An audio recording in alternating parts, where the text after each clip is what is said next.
लोकशाहीचा बुलंद आवाज, रिपब्लिकन वार्ता महाराष्ट्र। नाशिक जिल्ह्यातील त्र्यंबकेश्वर तालुक्यात ग्रामीण भागात सुरू असलेल्या रस्त्याच्या विकास कामात मोठ्या प्रमाणावर निकृष्ट दर्जाचे साहित्य वापरले जात असल्याचा आरोप करत स्थानिक नागरिकांनी रास्ता रोको आंदोलन केलंय। वेळुंजे फाटा ते खरवळ दरम्यान मुख्यमंत्री ग्राम सडक योजनेअंतर्गत 7.340 किलोमीटर लांबीचा रस्ता नुकताच तयार करण्यात आला।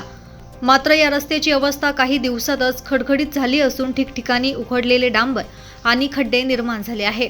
या खराब कामामुळे परिसरातील नागरिकांमध्ये प्रचंड नाराजी असून आंबोली फाट्यावर रास्ता रोको करत त्यांनी प्रशासनाच्या विरोधात तीव्र निषेध व्यक्त केला। आंदोलनकर्त्यांनी रस्त्याच्या बांधकामाची तातडीने चौकशी करून दोषींवर कारवाई करण्याची आणि रस्त्याचे दर्जेदार पुनर्बांधणी करण्याची मागणी केली आहे। स्थानिक प्रशासनाने घटनास्थळी पोहोचून आंदोलन शांत करण्याचा प्रयत्न केला असून नागरिक त्यांच्या मागण्यांवर ठाम आहेत।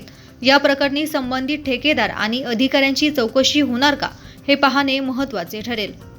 रिपब्लिकन वार्तासाठी प्रतिनिधी Muktaram Bagul, Nashik. Subscribe now and press the bell icon. Never miss an update.